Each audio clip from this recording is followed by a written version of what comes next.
I hope everybody's having a good day. And if you're new to this show, welcome to the Typical Skeptic Podcast, where we go deep and you decide. That's the motto. And today, my guest is a reoccurring guest. She's been on my show before. Today, I have with me the amazing, legendary Kerry Cassidy of Project Camelot. And I wrote a blurb about it. I wrote, in this powerful return to the Typical Skeptic Podcast, Kerry Cassidy, founder and CEO of Project Camelot, joins Robert Khalil to break down the latest intel surrounding 3I Atlas, the mysterious interstellar object now rumored to be connected to the return of the Anunnaki. Kerry will share her latest communications from a private news group involving Richard Hoagland, David Sarita, and other insiders, revealing explosive claims that 3I Atlas may be a hyperdimensional craft interacting with Space Force and the secret space program. Topics will include the alleged kill shot from the sun and how 3I Atlas absorbed it, whether Space Force is actively escorting 3I Atlas through our solar system, the Anunnaki connection and its implications for humanity's future, why Avi Loeb and mainstream scientists may be covering hyperdimensional data, how the secret space program, AI factions, and dimensional portals tie into the unfolding event, and Kerry's urgent message on humanity and how it can prepare and protect itself.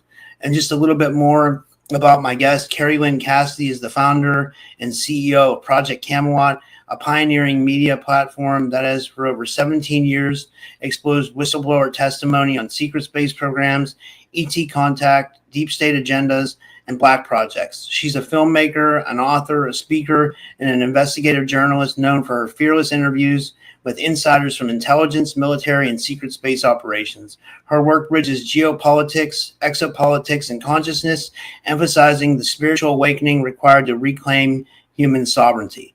And you can find her website at the projectcamelotportal.com. Yeah, welcome the amazing Kerry Cassidy, a legend, and one of my favorite people to interview. But yeah, thanks for coming on, Kerry. How are you? I'm good. How are you? Good. So what's going on? What's the new intel with 3I Atlas? I watched your show with David Sarita and Richard Hoagland. I guess it's supposedly by Mars now? Well, it wasn't Richard Hoagland, but he was supposed to be on the show. But Richard Allen Miller, I'm sorry. Yeah. You mean Richard Allen Miller? Yeah. And okay, well, I sent you an article that I wrote just yesterday, I guess it was, compiling some data and information so people can find that on my Substack. And you can find my Substack by going to my website, which is projectcamelotportal.com, and clicking on the social media links at the top. One of them says Substack. And then you'll get my latest article. And actually, I'll just pull it up here in the background so that I can put it on the screen if you want, but I don't know if that's necessary, really. But is that good? Are you good with that? Did you read the article at all? Yeah.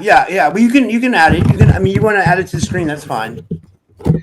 Okay. Well, anyway, so because there's pictures, a lot of pictures, and lots going on. So Michio Kaku is now weighing in. I guess it's him. I guess it's not an AI, Michio Kaku, but and also Elon. And so they're both saying, this is got to be it's technological. I think it was Elon that was saying it's got to be intercepted. I think they already tried to intercept it with, a CME.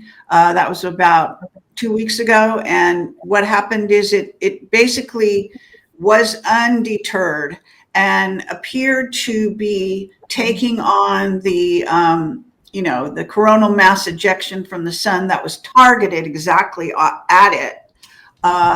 And I just call it swallowing it, in essence, taking it in. And I think that what we're really looking at there is what it's doing right this minute as well when it's behind the sun. The closer it gets to the sun, which is, I guess it's going to be October 29th, then it's going to be taking in, again, the energy from the sun. And we know that UFOs go by the sun to fuel up. This has actually been in the UFO sort of lore, if you want to call it that, for decades, literally. And John Walson, John Leonard Walson is one person. I did link to his pictures that were posted a long time ago on Rents, showing very huge craft that were basically going up into the sun or close to the sun and seemed to be fueling. So that's very fascinating, and understanding that we're not going to have anything like destructive go on as a result of it getting that close to the sun, which is during what they call perihelion. And perihelion is on the 29th, and today is the 23rd, no, 21st.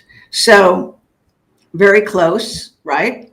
And that from the 29th on, I think it's after the 29th, maybe not on that day, we're going to again be able to, in theory, see and be able to photograph from the satellites and various telescopes, even on Earth, be able to see it once again.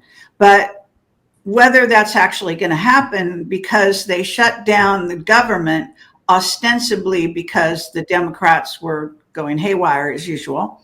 Yeah. But the reality is that what it did is shut down NASA and its communication link with the outside public, maybe probably out of choice. So what we're looking at is a massive secrecy.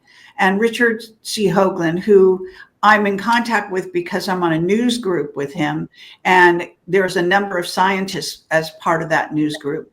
And he is, kind of cluing us in whenever there's a new picture. He tries to put it on his news group and so on. So what we're seeing from there is that he's definitely on board with this being an artificial craft. And that another thing is, it's so obvious because even Michio Kaku and others, Avi Loeb, if you know that particular scientist, it's associated with Harvard. In other words, they're both saying that it is choosing its trajectory. It's been chosen. Like, rock doesn't choose its trajectory. Comet doesn't choose its trajectory unless it's thrown, like, a bowling ball or something. So technically, this craft is intelligently driven. And I think you have to have like no brain at all not to realize that. So, and I know there are a lot of scientists out there that would disagree with me because they're afraid, or they're so programmed by what they've been taught in school since they were young that they can't even conceive of the secret space program and what we're really doing in space. The fact that we have, colonies on the moon and Mars, the moons of Saturn, possibly Jupiter, as well as going outside our solar system. So you have to understand where I come from as a result of my exposure to whistleblowers for the past 20 years, where I did interviews with them. And all of them who don't know each other primarily would agree, okay, with what I'm telling you, okay, that we have a secret space program, that in essence, it's also a secret government, and it is running our planet. And it is involved with why I go through this exercise with regard to the Anunnaki. Okay, so the Anunnaki being mainly lodged in Israel, evidence from even whistleblowers on that they are underground in Dimona, in charge of the nuclear plant there, Dimona in Israel.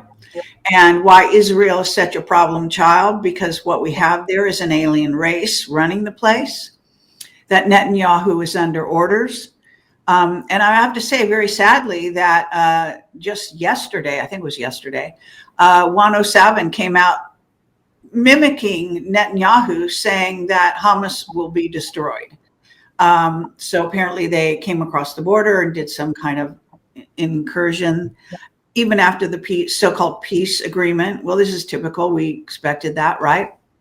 And so what happens is actually, there's the question is, how can these alien races who have wrapped the humans into their, huge battles that have been going on now for centuries and centuries, how can this be sort of brought to a close? How can there be some kind of agreement? And then on top of everything, we've got 3i Atlas, which in its trajectory, see, people are saying, oh, it's not communicating with us, but that's actually not true. Through its trajectory, which David Sereda has very well through mathematics traced with the help also of Richard C. Hoagland and Jimmy Blanchett. So the three of them have traced the trajectory. And you can read David's Substack. He has a Substack on Medium, the same Medium is another Substack channel, I guess you might say, that Avi Loeb has his channel on as well. I have a Substack that's independent of that. It's just my Substack. But anyway, just knowing that you can go there to read articles. I've been posting all day long today because I was out of town doing conferences about a week ago. So I had to get caught up. But if you go to my Telegram, I have tons of information on there that I posted today. So, and also, I post information that comes in through Richard C. Hoagland on the news group and others that say, maybe something interesting or something that I even might disagree with. And then I say why. And then, I also post videos like this recent one with Michio Kaku. And I guess it was something on X from Elon that was like, I think, another short video and so on, where they're even sometimes these videos have very clear statements that are absolutely wrong. Okay. And I think that's very important. So the one with Elon, for example, and again, go to my Telegram and I guess I could share my screen and show you my Telegram. Yeah, you could. Yeah. Maybe that would be helpful. So hold on one second. But the thing is that even Elon or it wasn't, I don't think it was Elon who said it. I think it was Michio Kaku, or it could have been Avi Loeb, but I think it's Michio Kaku. That 3I Atlas would disappear once it reached perihelion. Now we're hearing from Michio Kaku that it's going to disappear after it reaches the 19th of December. Now, I don't get that, okay? Because David Sereda trajectory sees it going all the way to Jupiter and beyond, and that's going to go on beyond December. So I'm not sure where they're getting their information, what they're talking about, how it's going to disappear, and so on. So there may be some cover up going on with respect to the actual dates when they can track it.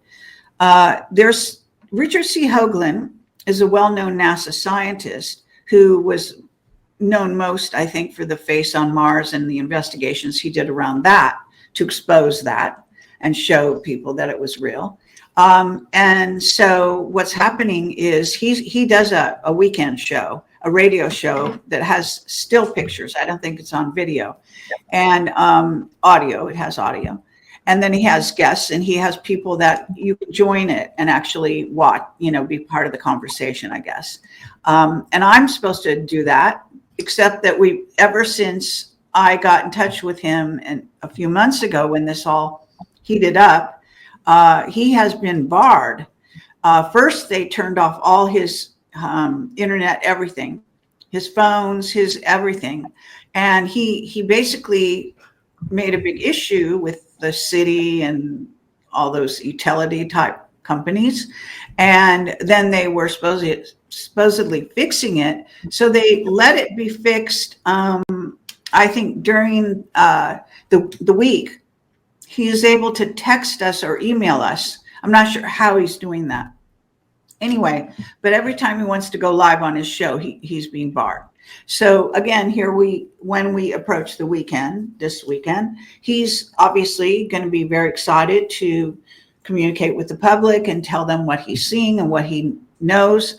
And he is a very interesting man. And if you're just interested in his background, I did do interviews with him back in the past. So you can go to the front page of my website where there's a huge search bar right in the front, really, and just put in his first or last name, and then you'll come on his videos that I interviewed him. So Do you Can have I any just say, questions? Kerry, I was just want to say I've been a big fan of Richard's for a long time. I know I got them confused earlier because I meant Richard Allen Miller. I've actually interviewed Richard Allen Miller too, but like as far as like Richard Hoagland goes, I was always a big fan of Art Bell. I used to listen to Art Bell, Oh and yeah, Richard Hoagland, he's been coming on Art. He was on Art Bell for years, so he's a OG. He's like a definitely a one of the original people that kind of started doing this. sure. Yes.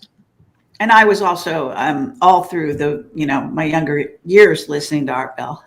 I never Yeah. imagined I'd be doing kind of the same job, but Well, anyway, I would say you took it. The reason why I love your work is because you took it a step further. Like, where Art was kind of, he was, I loved Art Bell, right? But he wouldn't talk about certain things. And like, when I started watching you, when I was first starting to like wake up and stuff, and like even before that, because I kind of always followed like UFO radio, like I noticed that you were like starting to interview people that like Art Bell never had on, like a lot of the SSP whistleblowers and like, and then that was huge, and people that were a little bit more controversial than kind of what he would cover. So yeah, I would say that you took it to another level in that sense. thank you. Well, I'm glad. I have a really funny story. I don't think I have the information in front of me here, but a friend of ours that doesn't know me all that well is kind of getting into this whole sector and started doing his own investigation. And he went to AI and asked them who I was. And what came back was like so bizarre, but it was actually kind of flattering, and it's just funny, what the AI comes up with, and says that I'm breaking the paradigm and I'm doing all this, which is true. In other words, I take pride in doing that. Some people think I'm crazy. I get it, but I really enjoy delving into areas that other people are afraid of and then speaking about it. So there's a two-pronged thing. So, and then I also get downloads because that's, part of my confidence that you might detect is that I get my own downloads telling me what's true and what's not true. And I have these very good, I don't know, you could call them anything you want, instincts or whatever. What resonates, I can really zero in on that kind of stuff. And part of this is due to the connection of my chakras when I was in my 20s and having multiple samadhi experiences since then. So it's kind of like that enhances your abilities to tell the truth and from falsity. And that's what we really want here on Earth. We're all given information. Some people think they're getting it from God or Jesus or, I don't know, the Pleiadians or whoever you say you're getting it from, right? But a lot of those people, even though they mean well, are not necessarily telling the truth because they may be getting false information from, false, negatively oriented ETs that don't have our best interests at heart. And I'm seeing a lot of that out there right now. A lot of people are living on, drinking the Kool-Aid, living on hope, wishful thinking, that sort of thing. And they even, there's a number of people that I've heard just lately that think, oh, these Three Eye Atlas has these ETs and they're coming to enlighten us and they're going to, raise our frequency for us. And they're going to do all these things and have us ascend. And, that's like the last thing that's going to happen. Okay. So because if you know anything about ascension and if you know anything about enlightenment, it has to come from within you. Okay. So you're not here on a free ride where somebody's just going to give you something on a silver platter, whether it be God, Jesus, or whoever you think is serving you. It's going to be your work, your hard work, and your ability to discern. Sorry, son. My animals. What I was going to say was there's a large part of our community that still doesn't believe space is real. Not like the UFO community or the SSP, but I'm talking about like the consciousness community. And what I wanted to say about that was, I happen to be on your side where I believe there's absolutely an SSP. I've talked to a lot of whistleblowers myself, and I feel like there's definitely something going on. Like even like Penny Bradley traces it back to like way before the 50s, like back to the 1800s and stuff. It seems like this SSP has been around for like a long time. And they've been lying to us. And I think Richard Dolan talks about it being like a breakaway civilization almost. Right. And I knew Richard back in the early days, and we did discuss that kind of thing at length. At that time, I wasn't even in Camelot. So and kudos to him for recognizing that. And his UFOs in the National Security State, I think it's a 2 or 3 volume set. I highly recommend, because he's basically tracked incoming, UFOs, UAPs, whatever you want to call them, crash retrievals, and I think it's worldwide, and all the documented ones. So Michael Schratt does something similar. In case you are familiar with Michael's work, I work a lot with Michael on various things, and have him on my show a lot, and so on and so forth.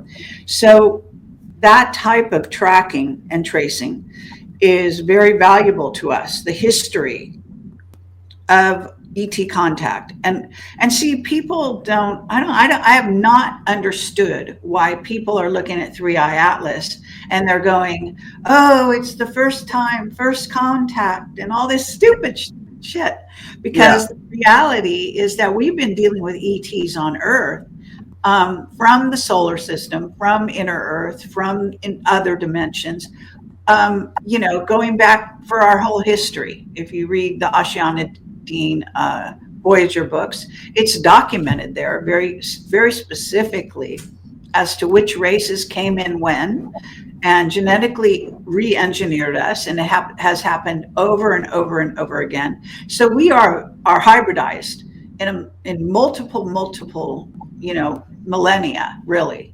And COVID was just the last effort to hybridize us, by the way, and to link us to what I call the Borg AI. And so this is just an ongoing we're like a petri dish of experimentation. And I imagine other Earth-like planets contain beings that are on a similar trajectory, okay? And that they're always, it's like the Creator has an endless imagination and is creating endless kinds of beings, consciousnesses. Everything's conscious, okay? So plants are conscious, my table is conscious, rocks are conscious.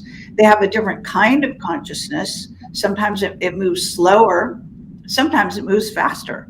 Water is conscious. It contains memory. They've proven that, okay? And, it's just amazing to me that people don't seem to be able to put those things together and recognize what we're talking about. The planets have consciousness, okay? Stars probably have consciousness. I mean, in a sense, everything has consciousness. And it is all part of a plasma system, which is also known as, what do you call it? It's a Tesla word, whatever. You understand what I'm saying? Yeah. So, I mean, this is what we're talking about. We're talking about humans have these weird ideas, and I guess they got them partly from the negative races, like the Anunnaki that have come here. Now, there's someone out there that is actually saying, oh, there's good Anunnaki and bad, and they're very specifically divided, and I don't see it like that. My understanding and my information is that the Anunnaki started out as Pleiadians, and then they became a breakaway civilization from that group of Pleiadians. They went and settled Nibiru, and then they were invaded by the Draco reptilians and hybridized. So when you understand how that trajectory, okay, those are the ones that left the Pleiades, okay? So, and those are the ones that came to Earth under, Enki, Enlil, and Anu, which is their father, who tried to get himself written into the Bible as God, as who you're going to worship, and all the vindictive stuff in the Bible, all that all came from Anu. And it came from a negative side of the Illuminati at the time, who were being influenced, obviously, and on the negative trajectory.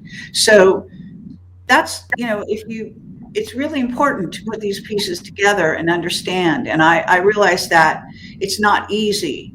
But since I've been doing this for 20 years, I have been able to take a lot of time and talk to a lot of people and, get verification on various topics, like I'm talking about here. Yeah, when it comes to Three Eye Atlas, are you saying that the alleged kill shot from the sun and Three Eye Atlas kind of absorbed it? Did you get intel on Yes. that?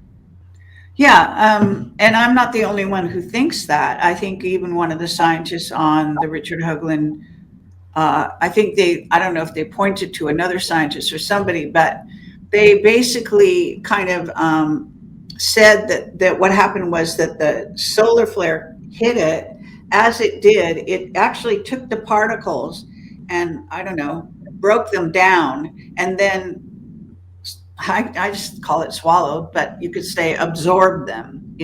So again, that's a type of fuel. They view the sun is, we're talking, and the word I was trying to get with Tesla is ether. So the ether is a plasma field, and we are plasma. And Kundalini activation, which I teach, and links your chakras, and it enhances your plasma field, if you will, and also your chi, as people know in China.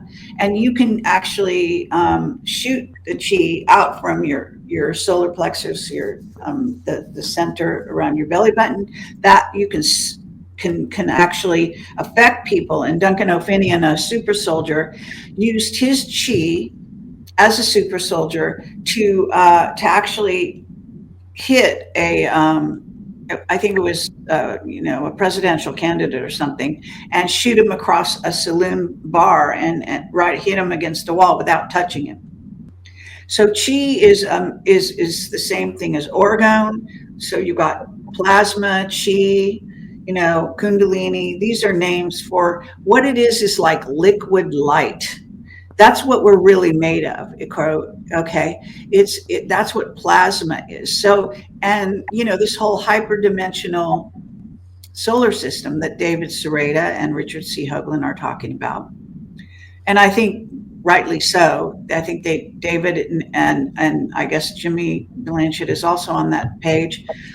This changes the view of our solar system completely, and how to view reality, even, because it's not just that you have a solar system that's hyperdimensional, but we are hyperdimensional. Everything is hyperdimensional. In other words, it has a presence, you might say, on this lower level 3D going into 4D Earth, okay, planet, but you can also go hyperdimensional, and you're going up through the dimensions. You're talking about, fourth, fifth, sixth, and so on. So that's what hyperdimensional is referring to. And I think it would be better if scientists understood this, because we are occupying all those different dimensions simultaneously. All right. And so we're not just in this body down on this 3D platform that even flat earthers think is flat. It's not like that. They don't understand dimensions. That's the biggest flaw, I guess you might say, in their argument, as far as I'm concerned. They do not understand that dimensions and densities are going, dimensions are going horizontal. And this is where you get the flat earth idea, and densities are going vertical. So, and it's it's where they cross, right? The cross, that's where you get reality or materialization. So this is what we're talking about. Yeah, I wanted to ask you, do you believe that we're in a holographic reality then, that it's somewhat of a simulation, like a biological simulation? I think it's a massive hologram, and I think it probably is holograms within holograms. And by the way, I also think the Three Eye Atlas is surrounded by a Dyson sphere. And I posted that on my recent Telegram. Let me see if I can actually get this on the screen. So that goes share screen, right? Okay, 1 second. Share screen. Yeah, it should pop up at the bottom, and I'll add it. Okay. Yeah. Okay, that'd be great. So I don't know if this is going to be the right thing. So hold on a second. I keep getting weird. I don't know. Window. Maybe window is a better one. You can do like a share and I got tell. it. I found Oh, it. you got Okay, it? there we go. Can you see that? Okay, I'm at it right now, and sometimes it takes slow, but it should add. There we go. It should be adding. I advertised, the last thing I posted was our show, where it's, That's cool. Yeah, we got a lot of people watching. We got 350 people, and then 80 on Rumble. So it's pretty yeah. good. So as I said, I've been posting stuff all day on 3i Atlas, and you just have to scroll up and see all the stuff and my comments, and I quote other people. I give comments as to what I think of what they say. And this is David Serrata's post on his Medium. And I talk about, just things. Here's where I talk about the Dyson sphere, and I quote Captain Mark Richards, one of my main whistleblowers. Over the years, I interviewed him on a period of 5 years, 12 interviews. So those are now a book, 2 books, a 2-book set. And let me see if it'll go show you this on Amazon. So these are my books, okay, on Amazon, and it's showing you only one right now, but you can get both, and there's paperback as well as Kindle. So there's this, so these are the 2 books right there. Can you see that? Yeah. It's just showing It's just showing about the Dyson sphere. It's not showing the Amazon. It's not showing that? No. All right. Well, all right. So it's not showing that. So I guess I'd have to go back and try to, StreamYard is a little bit weird that way. Yeah, it really is. It's not as fluid, you know what I'm saying? But maybe I don't know if this will make any difference. So I'm stopping the screen and then I'm starting it again and see if it'll share screen, then go to window, and then go to, I think this is it. Is that it? I'll add it. Again, it would show Amazon if it's the correct one. I think you're pulling it up. It should be adding. Okay, it's okay. You mean they can just... Yeah, it is. Yeah. Can you see that? Whoops. You have to toggle back over to it. It went. There you go. You're on it now. Okay, so these are my 2 books that I just released last week, I think it was. And now we have a paperback as well as a Kindle. And so I'm very proud of them. It is the Mark Richards. It took me years to do this, but to gel down the dialogue that we had over those 12 interviews and put them into 2 books. So, you could just carry that around and read it periodically. And I think that it would really educate the world. But, you can't know what's going to happen as far as all that goes. So is that good? Or I mean, did you find like in Mark Richards' testimony? I'll move it. Yeah. Did you find in Mark Richards' previous testimonies that he was kind of like hinting towards this 3i Atlas or anything like that? No, but this is the weird dichotomy that I see. Okay. We have, like I said, crash retrievals. They're talking about the UAPs. They're talking about, Roswell was a crash retrieval. Okay. And I have information that says that Einstein was there, by the way, on the scene, and other scientists and so on and so forth. The fact of the matter is that was a crash retrieval. Those were aliens, and there were alien bodies, and I think at least one survived, which means we've been in communication with aliens, our secret space program, of course. They made all of this secret. You got to understand. So from that point on, everything went into secrecy. And so we have been interacting. One of the things with aliens is that they decided not to just interact with governments, but to interact with us one-on-one. And I've been abducted. I've been in contact with aliens. I have, good memories of this. I know that this has gone on with me since, at least consciously that I know of, since I was 12. So, they've been here forever, and their craft usually go really fast. They blink in and out of this dimension. That's what the chemtrails are doing. They're highlighting the craft coming in through the dimensions so that the secret space program can decide whether they're friendly or not, whether to shoot them down or not. And according to at least Courtney Brown, our secret space program is controlled by the reptilians and probably the Anunnaki. And so they're negative based. Okay. They're not for humanity, and they're not for our secret space program. Even it has been infiltrated since the time when, what's his name? God, I hate it when I forget names. I'm really bad on names. But anyway, since my interviews with William Tompkins. Okay. So William Tompkins, he wrote actually more than one book. Robert, God, what's his last name? Anyway, Robert Dean? Or no, Robert Stanley? No, he's an aerospace executive. Robert Bigelow. Robert Bigelow. No, he's an exec. That's different.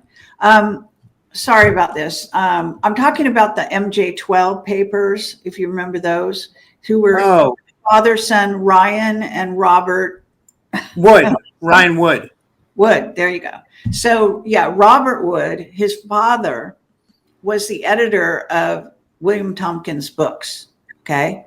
So he was an executive from TRW who was involved in the secret space program going way back, and basically bringing Tompkins, with the permission of the Navy, forward to give his testimony, which is what happened. He did that for a couple of years. Gaia TV basically paid him for his testimony. I don't pay whistleblowers, but I did interview him with Michael Schratt for around 3.5 hours. And we got a tremendous amount of information in that time span. And he was going to do another interview with me, I don't know, 6 months later or something like that. And it was going to be about the child trafficking and the disappearance of children on our planet, how, the reptilians are feeding on them, how, the whole thing about that. And he basically called me up the night before the interview, said, "I'll never speak to you again. Don't ever call me." And, and prior to that, he said, "Love me." But he was actually told not to talk to me. So then, he hung up the phone and that was it, except that very shortly after that, he supposedly fell down some stairs and died. Okay. So go figure. This is the kind of thing that goes on. They're still torturing. They're still, really, making the lives of whistleblowers horrible. And we have testimony on that from David Grush, and even during the UAP hearings, talking about the threats on his own life. And those threats are not coming from outside the secret space program. They're coming from within it. They don't want people to tell people the truth. They don't think you can handle the truth, for one thing. And neither do the white hats, which really pisses me off. Okay, because I think they're dead wrong. But they're so programmed by religion and other, stuff that, it suits their purposes to keep you in the dark as well. I don't appreciate that. Okay. So I'm outing them. I'm outing all the people that are, making life really miserable. And there's I guess, that there is a whistleblower out there who was also in the recent UAP hearing called Borland. He gave testimony. You can go back and watch it. And I actually linked that on my Telegram, a week or two ago, because that is a stunning testimony by someone who literally all he did was see a UFO flying over the base. He lives on a military base. And he reported that, just talked about it casually with some of his coworkers. And he got nabbed on that by the powers that be at that base. And since then, he lost his job. He lost all his, his whole life has been ruined. And he goes into his description of what has happened to him as a result of this is the military attacking their members for just seeing a UFO. This is how insane it is. Okay. So there's hypocrisy at every turn. So on the one hand, you got Avi Loeb and Michio Kaku saying, yes, there's a craft coming in. It's possibly alien. And then you've got people that have had direct contact, people that have been on the surface of Earth and underground and undersea, and undersea bases, and having contact for, a lot of people having contact their whole lives with ETs. I'm having contact to this day. And contact shows up in different ways. It can be a download, a dream. It could be, a conversation with what you think is the alien. David Sereda thinks Jesus is talking to him. Well, maybe it's Jesus, or maybe it's an Anunnaki, or maybe it's a Pleiadian, or whoever it is, right? Because aliens are very easily able to disguise themselves. So these are all the things that you need to consider when you're looking at, do we have contact? Do we have first contact? That's like the stupidest thing anybody could say at this juncture, because we have enough evidence out there. And even the UAP hearings, as slow as Congress is to get a grip, are realizing this. Okay. So if you or the listeners don't get this, you've been living under a rock for, I don't know, your whole life. I was going to say, Kerry, there's also V2K too, that some of these targeting agencies use, and maybe Anunnaki or ETs, to get into people's minds and put stuff, Oh yeah, mind control, absolutely. But again, that's also by virtue of the secret space program. MK Ultra came out of that, and continues to, by the way. They're mind controlling. You go back to the various Tavistock and Rand. These are mind control, bastions of mind control. They mind controlled all, the hobos and whatnot in San Francisco. That place in the Presidio, Mark Richards testifies to how much control and mind control was going on in San Francisco. This goes back to Haight-Ashbury, to what was going on then, the pushing of drugs, getting people hooked on drugs, especially, LSD, various things. So, we have a huge litany going back to the Germans, and then Antarctica being a center for ET contact, and where they have meetings that they feel are off the radar. So of all the Earth, the meetings in Antarctica are considered to be the most likely to be off the radar of the consensual reality, if you want to call it that. Yeah, I agree. What do we know? What do you think Space Force knows of the secret space program? And do you think Space Force is escorting 3i Atlas through our solar system? Well, I do think that there were, so there was a period a few weeks ago when they spotted not only what's called Swan and Lemon, who are very large. They don't even know what they are, but they look like they're portals, possible portals. They could be similar structures to 3i Atlas, in fact, and they could be their own Dyson spheres. It's hard to say because they're not telling us anything, of course. But on top of it, suddenly these 9 smaller sort of objects started following 3i Atlas. As I saw it, I said they're escorting it. I think they are our secret space program. I think they probably are Space Force, and I don't think they've disappeared. I think they're still there. So I think that this is an ongoing issue with this craft that has decided to sort of parade around our solar system in a really obvious way. Instead of blinking in and out like most UFOs do. But it's still a UFO. Hello. So this is, people are just so dumb. I'm sorry. They really seem dumb to me. What about the Anunnaki connection and the implications for humanity's future? Do you think they're trying to, the beings on the 3i Atlas are trying to link up with the Anunnaki that are already living on the Earth and in Israel and stuff like that? Well, it might have been called, it might have been called in here by the Anunnaki on Earth. According to Bob Dean, Robert O'Dean, that was, Bob Dean. He Yeah. was he gave testimony. I interviewed him dozens of times. He said I made him a rock star. So you can go to my website and just put in Dean as the last name, and his interviews are fabulous. He's just a wealth of knowledge, and he worked in back in Europe at SHAPE headquarters is what it was called. And his commanding officer gave him a book to read because he was very bored sitting at a desk. And he'd also had some sightings. They'd had sightings over the SHAPE base, and basically told him, what was the download of everything that was going on with ETs and how they tried to shoot him down and it didn't work, and so on and so forth. So he was very well informed. And then when he got out of the military, he was able to come forward as a whistleblower.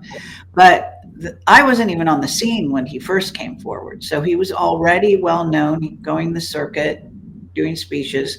But when I connected with him, we had a special rapport, and that includes his wife, Marcia Schaefer. And basically, he really opened up to me. I guess it's my style, because he was also a sergeant major, and he was very they give orders, and they're very sort of strong personalities, I guess you might say. And since I'm like that, kind of I don't know, we just hit it off, and he really loved me. And sadly, he's gone. But I just highly recommend my interviews with him. If you want to learn about this and you see a man who is just a stellar, very lovely, lovely soul, talk about all of this. That's amazing. Yeah, yeah. I remember those interviews. Those are some classic Camelot interviews. And why do you think it is that Hoagland's being targeted so bad, but they're letting kind of Avi Loeb and the mainstream scientists kind of say kind of whatever they want? Or is that what's going on? Well, I think Avi Loeb, he's Israeli, so he is, to the manner born. I imagine, meaning that the thing about the Anunnaki in Israel is that the Anunnaki basically, genetically engineered humanity. And one side was Enki, who allowed humans to have more free will, and Enlil, who basically was based more in the Middle East and wanted humans to obey. And so you get the humans in the Middle East, I guess a large portion, who are obedient to whatever they think is God, right? So you've got this dichotomy going on between human, what I call the rebel gene. I wrote one of my books is called Rebel Gene, and it's all about this rebellious gene that I was born with and I grew up with. But there are people who just are born and they obey. They don't question their reality. They obey, and they really love it. I mean, and I could say that there are some members of the White Hats that are definitely in that mold, sadly, because people that obey are not questioning, and they're not thinking for themselves, really. They're just doing what they're told, what they think they're told. You know what I mean? And so there's a lot of misconceptions there, and they come from the Bible and so on and so forth, that was taken over and infiltrated. What the Bible was infiltrated with is this notion that humans needed to basically obey to put, Jesus up on a pedestal. I mean, in essence, Jesus is the Son of God, but we're all sons and daughters of God. And he was trying to convey this when he said, the kingdom of heaven is within, that you shall do as much as I do and more. Obviously, I'm paraphrasing, and so on and so forth. So there's some very good things that they left in that Jesus said, but he was basically always trying to tell you that it's up to you to free yourself and to look within, and so on and so forth. So then God, the creator, is not Anu, but the God of the Bible is by and large Anu. So if you look at some vindictive, stupid saying that a God would not say, so a God would not tell you to worship them, God doesn't give a shit if you worship him or her.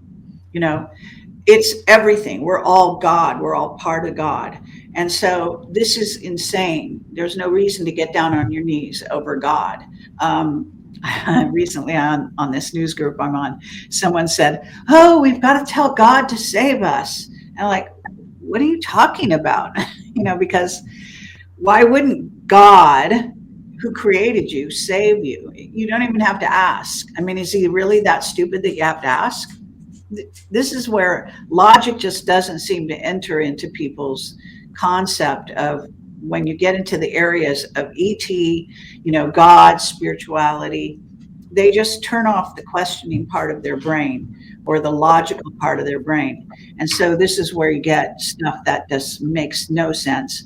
And you get a lot of people that are just basically a kind of religious zombie that, there are people that do nothing but quote the Bible. Like they're programmed to the nth degree, in my opinion. So I don't know if I'm answering the right question because I might have gone on a tangent there. So was that a question or not? I was asking, but it seems to be like Hoagland. It seems like he knows something that they're targeting him really bad, Right. or is there any other people? Okay, well, yeah. So sorry about that. So I got off on a tangent, but I was talking about Avi Loeb and Israelis and Anunnaki and the Bible and so on and so forth. So in essence, let me just say this. What I've noticed about Avi Loeb is he's able to go halfway. He's able to question stuff on the behalf of scientists that are approved by the, consensus reality. Okay.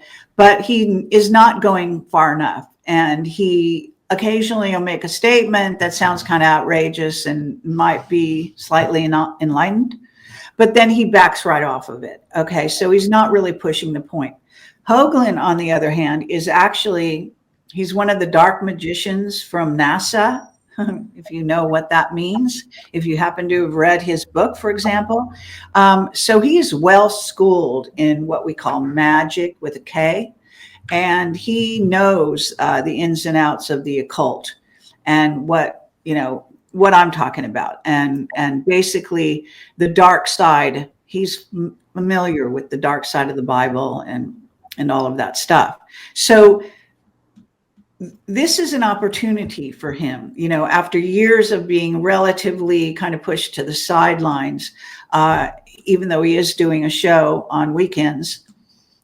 This is like a wonderful, outing for him to come out and tell the truth about what he knows, what he's been seeing. And really, he never was a complete whistleblower. He always towed the line to some degree.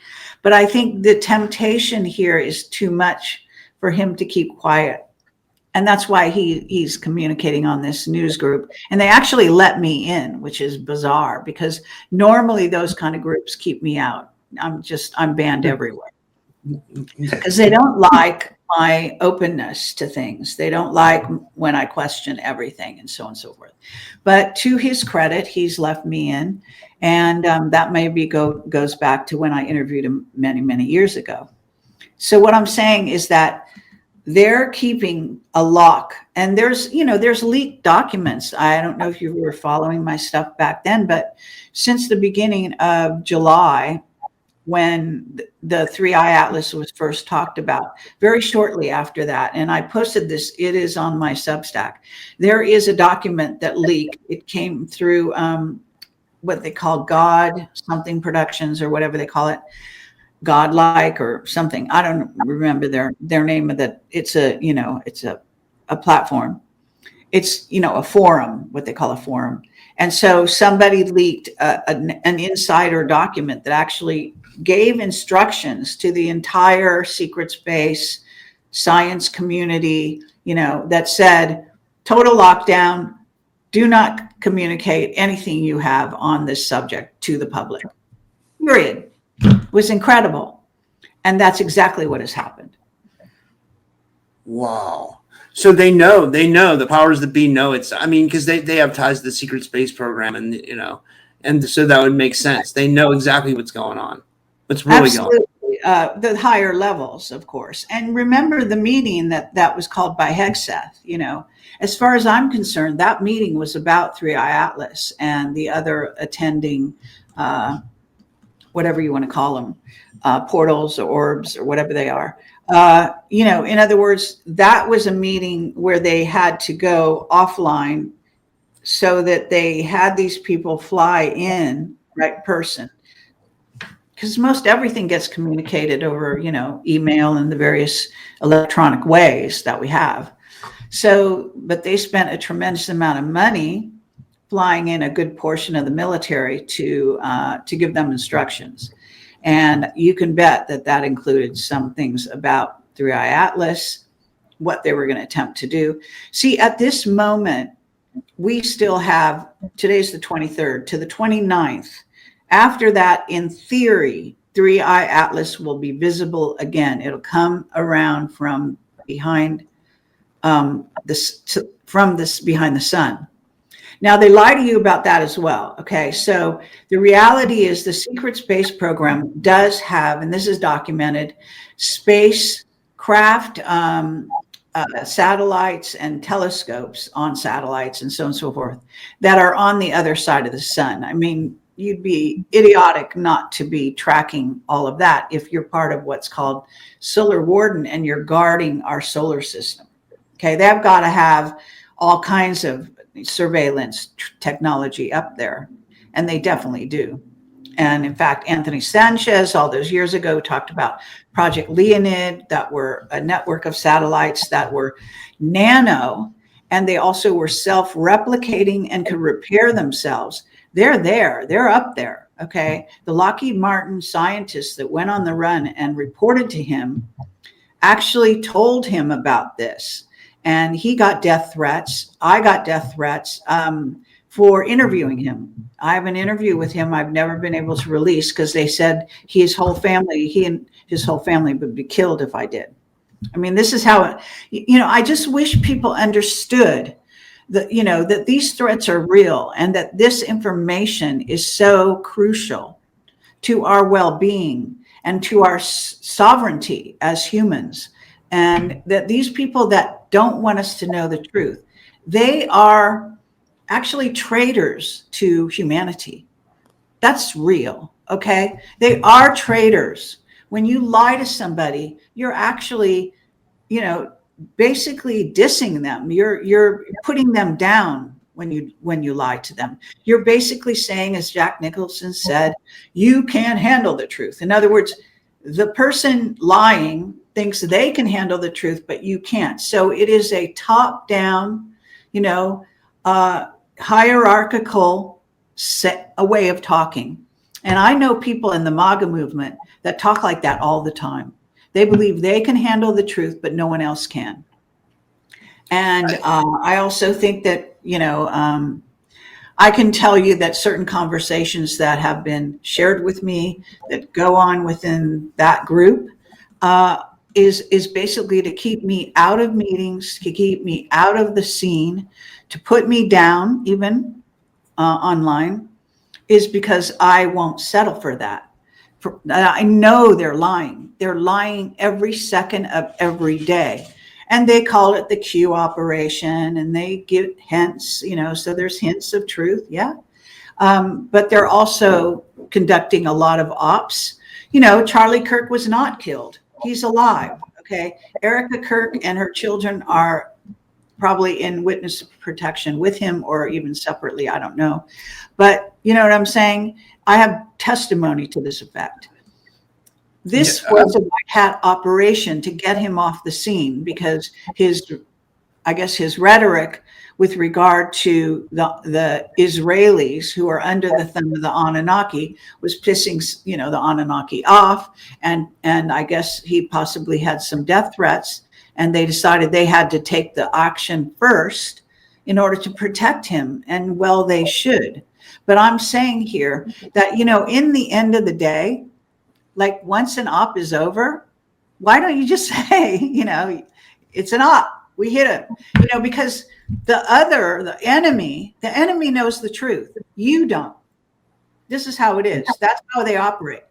The enemy knows full well, because they know the game board. They both sides, the light and the dark, know the board a game. They know the rules. They know how it's operating. It's Godfather all over again. Okay. And this is known. I mean, everything that I revealed about JFK Jr. is known and was known way before I got into the scene. But they make a really big thing like, oh, you're outing him. That's not nice. That's putting him in danger. It's bullshit. He's been in danger. He's had numerous death threats. You guys don't know this. I do, because I was very close to the White Hats in the early days, going back to 2010 and earlier. Okay. I got a question. What are your thoughts on Trump now? Because I know you were a big supporter of Trump, but do you feel like Trump's hands are tied in certain ways, and do you feel like he has to take orders from the Anunnaki? Well, this goes back to your question about, does Space Force have any control over the secret space program, or are they also under their thumb? And this is something that I wrote about in my Substack, number of articles, especially when Trump came back into power recently, because that's a big question. Now, I don't know for sure. What I look for are the signs and signals that Space Force is doing something opposite from the deep space, secret space program. And I'll tell you one area where it does appear that they didn't operate along those lines. In other words, they're breaking away from that traditional secret space program, which was the Palisades fire in LA, which I live right near there. So we were evacuated during that time. And there was information that came out that actually the directed energy weapons that caused the fire came from Area 51. And even 107 did a show showing about the tracking and the tracing that showed that this is a fact. So it was known. Okay, so that means that 107 being a white hat, being involved with Space Force, that Space Force tracked those weapons that caused the Palisades fire. They were set. Those fires were ridiculously set. And this is how you tell. You've got to take the intel that you get, and once in a while, whether it comes from 107 or some other, secret source. Certain people might say Phil, not going to say his last name, is a techie that works for them. There are certain people that supposedly have insider information, and they will give you that information. Okay. So they're basically supposed to be semi-spokespeople for the movement. That's how you can tell where Space Force is separating itself from the traditional secret space program. So that was one area which I was very happy to hear, that they actually would have the chutzpah to come forward and reveal that to the people. I'm guessing most people, sort of filed that away in their brain if they even heard it, and don't even think about it now. I do believe they were, attacked. The Space Force was attacked at Lahaina. Maui is a center of Space Force, okay? And their battles with, SSP were going on underground, I was told, during the directed energy weapons that were decimating Lahaina. So this is what we're talking about. We're talking about, we have a war within different divisions of our military. And a lot of those people hate each other. They can't stand each other. And, they would as easily kill each other as they would kill an Anunnaki, let's say. So, and getting back to Bob Dean and the Anunnaki, he said the Anunnaki, and this was around 2010, the Anunnaki are walking the halls of the Pentagon. He said it plain and simple in an interview with me, okay? And it's known that the Anunnaki have also, sort of manufactured bodies that are, shorter like us, like more, in the 6 foot and lower level in terms of height, because the real Anunnaki are more like 9 feet tall. Wow. They're huge. They're like giants. Yeah, they're very tall. They're not huge. They're not giants quite like giants. Giants are 24 feet tall. Yeah. But 9 feet's pretty big, I mean, like 7 feet's The pretty Anunnaki big. are tall, the actual ones that aren't being, hiding in bodies that are smaller. I mean, I was going to ask you, do you think there's Anunnaki hybrids that are mixing in like with like us every day and stuff like that? Well, back when they invaded Earth and took over the human race and divided them into these two groups, basically, one under the control in Africa of Enki, who was a master geneticist, and the other under Enlil, and then both sons reporting to Anu, the king, who's still the king of the Anunnaki. And then there's Marduk, who runs Mars, by the way. So what we're talking, I mean, look, 3i Atlas could be carrying Marduk. It could be a Marduk operation. Okay, that's why it's coming, spending so much time near Mars and all that shit. I mean, I think I'm going to jump around a little bit here, but understanding the trajectory, understand by watching the show that I did with David Sereda, where he was doing the mathematics. I already got a download that the Anunnaki were involved with 3i Atlas. Okay, so that much I got.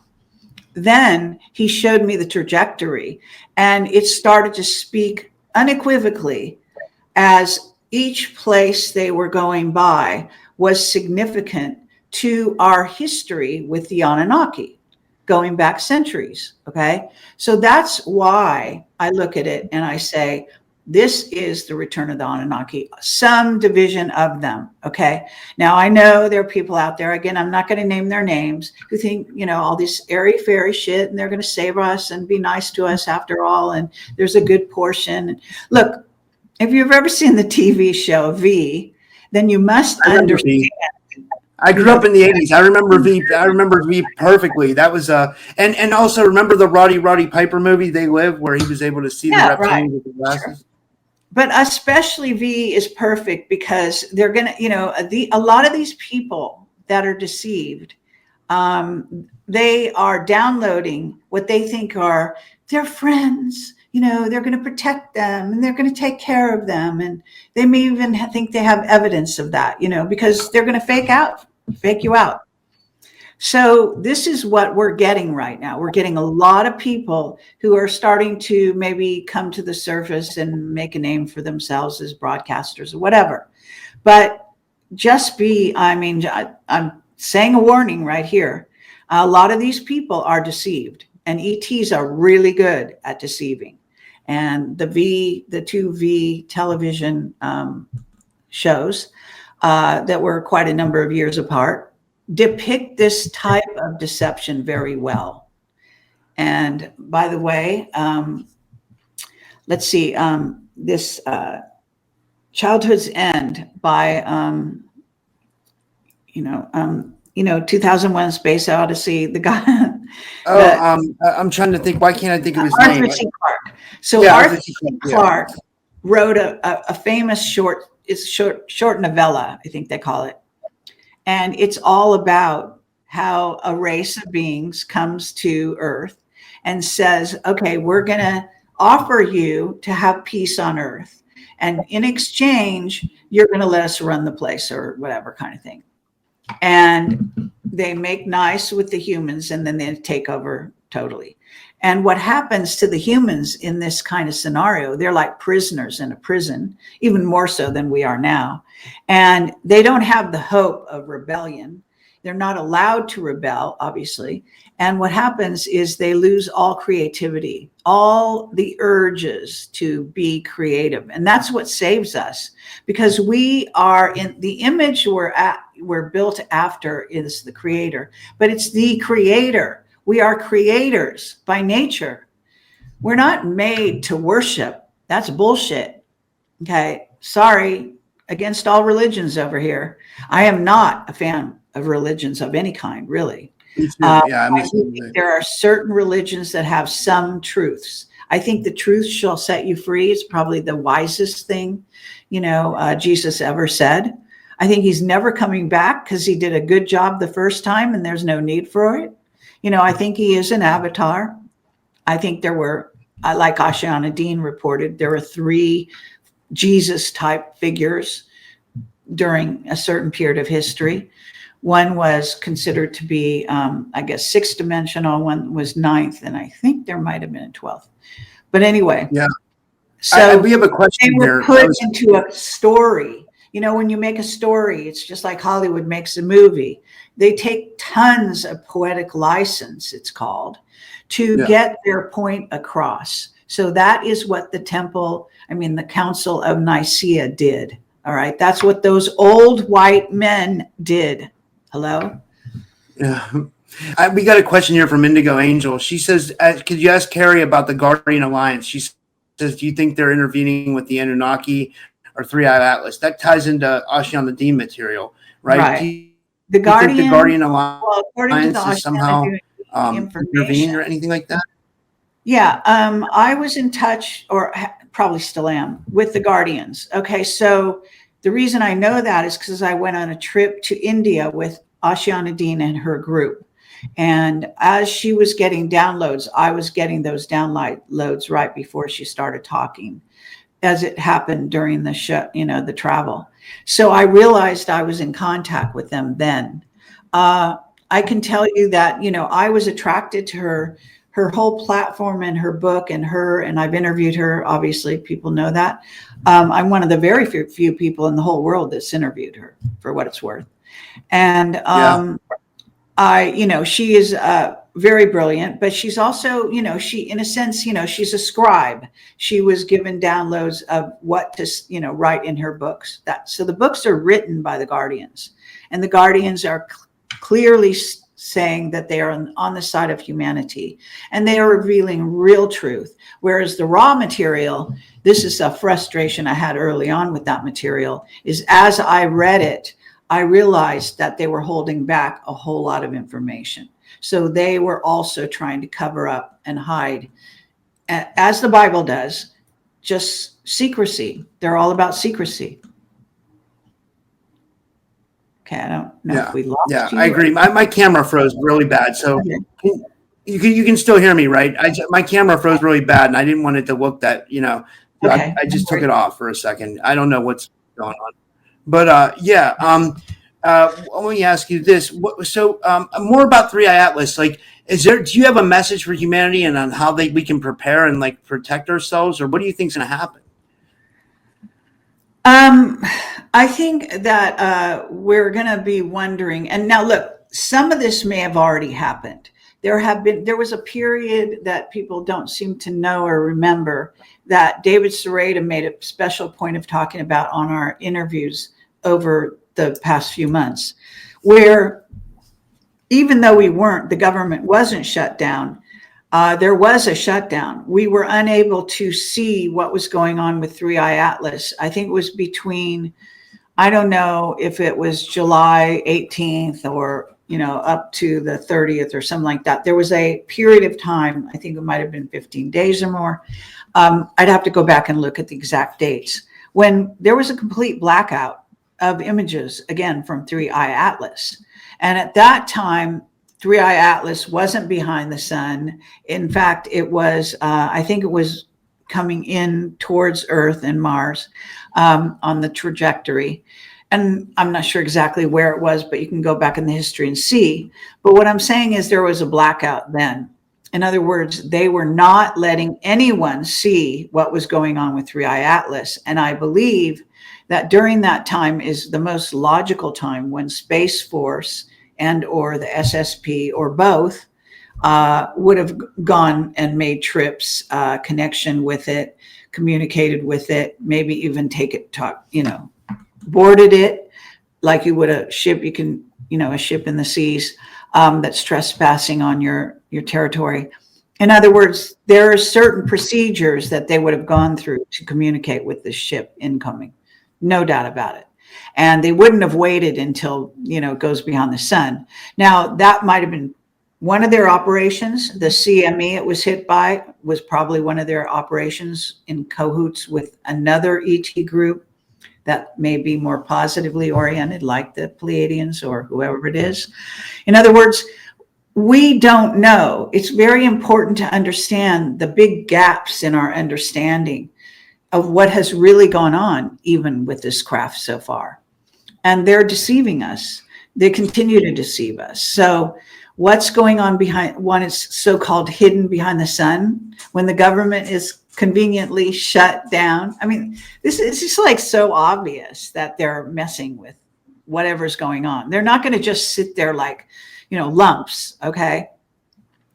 If there is developed, as my whistleblowers say they are, which is to be 10,000 years in advance of where we are now on surface Earth, they laugh at us. Okay. They do not take Trump and the rest seriously. I got to tell you, that's what I've been told, like it or not. I don't know if it's completely true, but that's what I've been told. So what I'm saying here is that I like people to make a distinction between what we really know, what we think might be going on, and what all the possibilities of what could be going on. And so I think that there's reason to believe that our Space Force and SSP have been interacting with this ship since it was detected. And it was probably detected before July 1st when it was reported, because anything they tell you about ultimately is just something they couldn't quite hide. I'm sorry, that's just how they work. If they can lie to you, they fucking do. Yeah. Karen McDonald had a good question. She says, "What's up with the ASW Bank or AWS Bank and the Amazon blackouts? Did you have any information on it, or do you have any opinion on it?" Well, yes, and actually, in David's article that I put it on my my Telegram, which is on Medium. So David has a Substack on Medium. He talks about the blackout, and I think he was going to write another article. He said soon he's going to write another article about the blackout. But I imagine that's in keeping with blocking in any incoming information that they don't want out here. So I definitely think there's a connection. I don't think that just happened. Oh, it was so convenient, that it's also during the shutdown.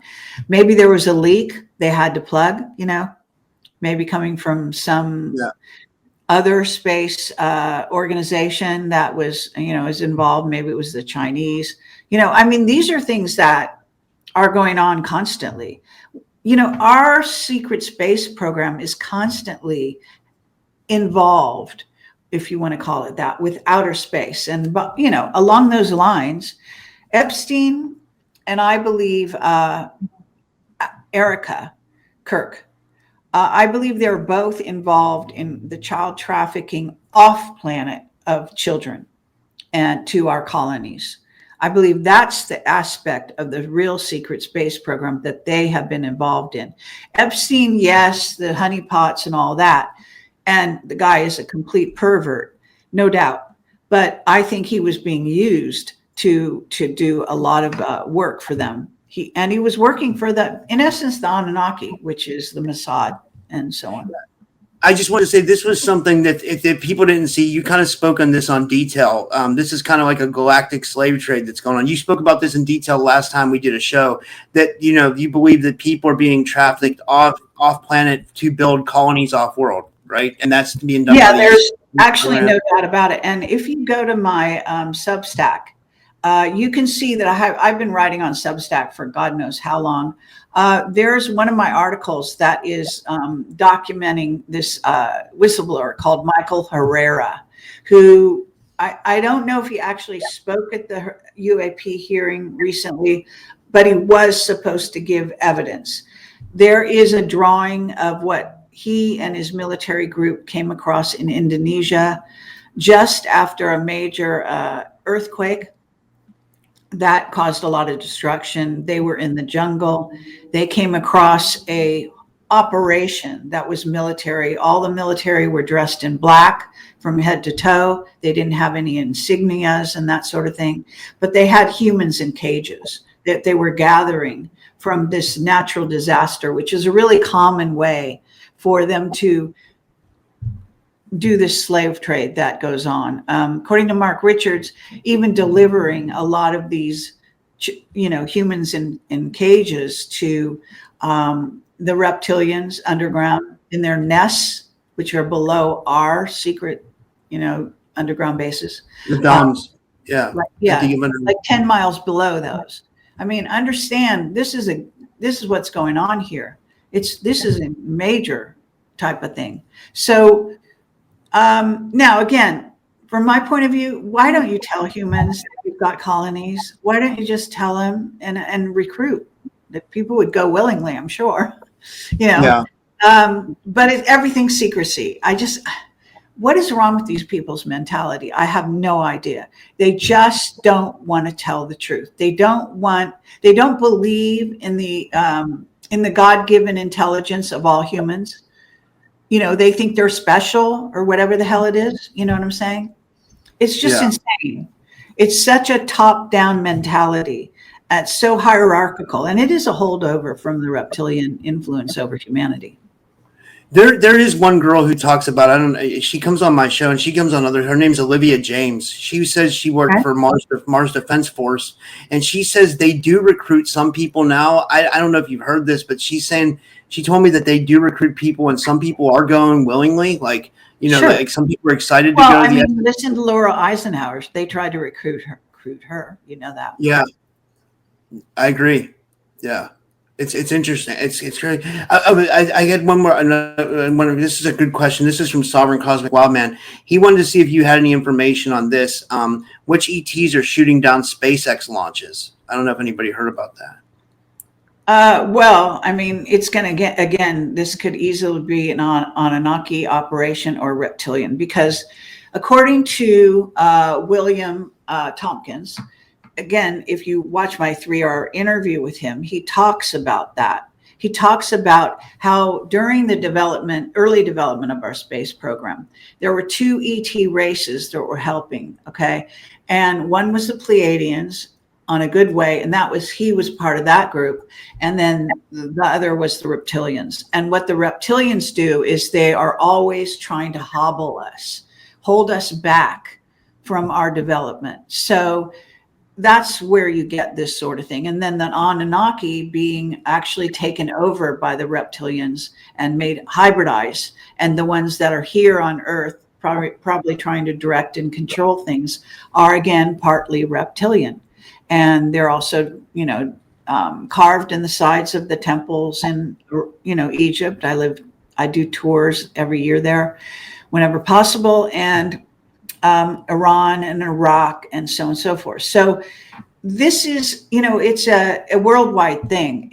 There are other negative ET races, and Mark Richards talks about all the different ones, like the spider beings having a lot to do with Vietnam. And that's the real reason they had Vietnam, is because these portals were open in that area, and these horrible spider beings, which are quite large, apparently. It's really gross, but this is what he said. It sounds insane. But they were there during Angkor Wat. And what they did is they came in. I've told this story before. This is a Mark Richards story. They came into that area back during the time when Angkor Wat is said to have just disappeared all of a sudden, just emptied out, that all the humans were gone, like overnight practically. And what really happened there is that these spider beings came in through the portals and basically dried. They didn't do anything to the river. There was a river going right through the middle of Angkor Wat, but they mind control their victims before they kill them. That's like even a spider thing. So they mind controlled all the people in Angkor Wat to think they had more water. So they were actually weakened and dying of thirst. So they then could take them over. So that's what he said happened there. And then they returned around the time of the Vietnam War to the areas of Cambodia and Laos and so on. Wow. And I did interviews with soldiers, because I put the word out asking if any soldiers had the return of their memories, because they do wipe their memories all the time in war zones.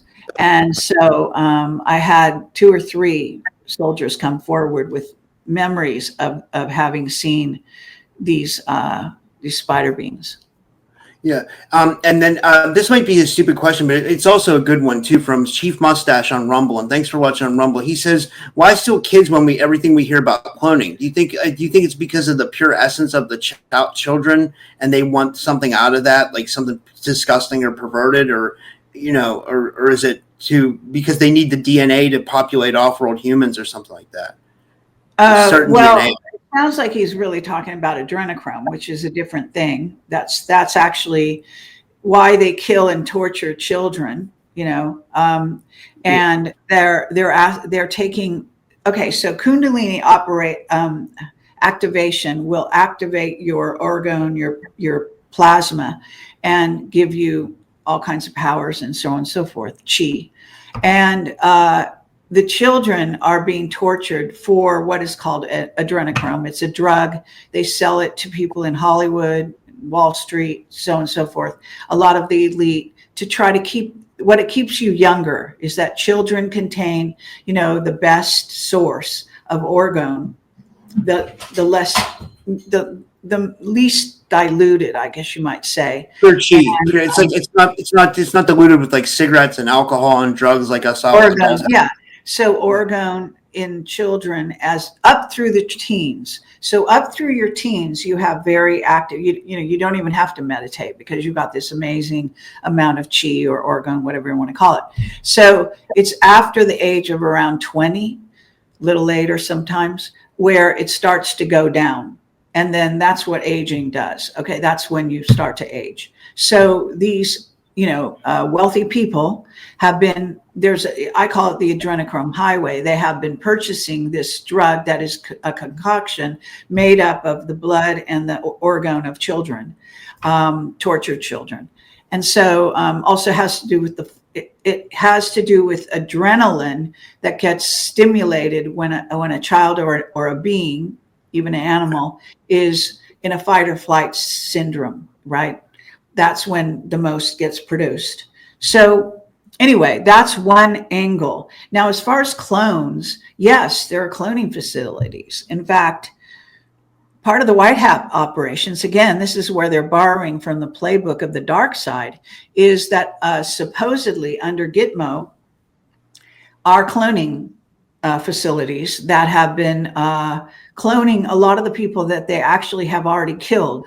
They've given them tribunals, they've executed them, and they've allowed their doubles or clones to walk around so that people are none the wiser. I mean, like, from my point of view, this is just stupid. But this is how they think they get away with doing things, because there will not be a backlash.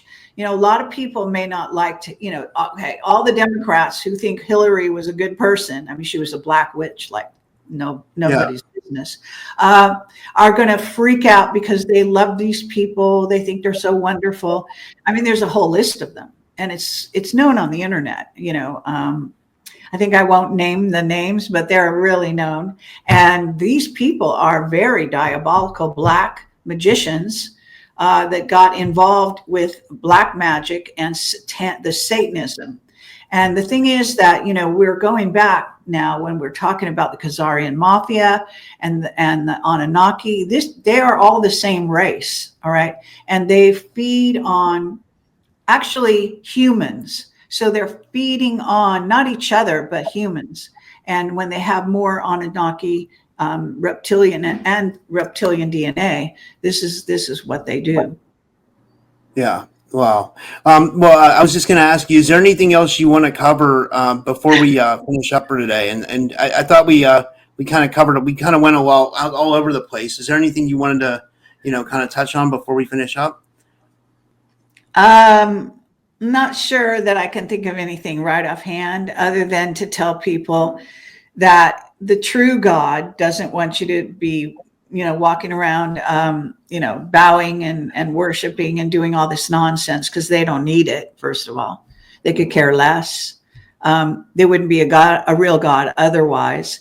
And that the true creator God wants you to stand alongside him or her, however you want to visualize that, and be equals to God, to actually take control of your life and not go around in a subservient slave-like manner, and so on. So this idea of, oh, I've got to ask Jesus' permission to do such and such.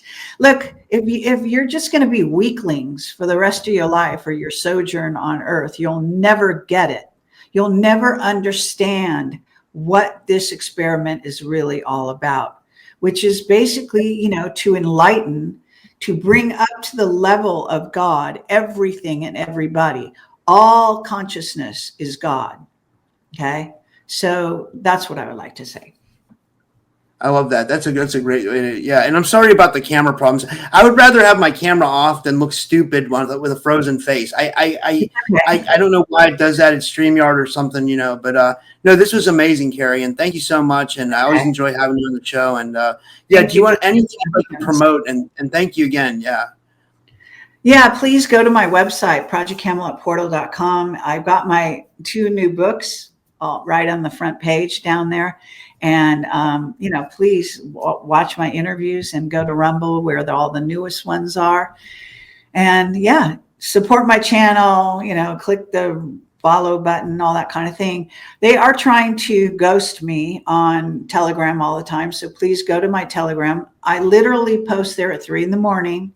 I'm every single day I post a Telegram, and it doesn't mean that I agree with the post. Okay. So don't get the wrong idea.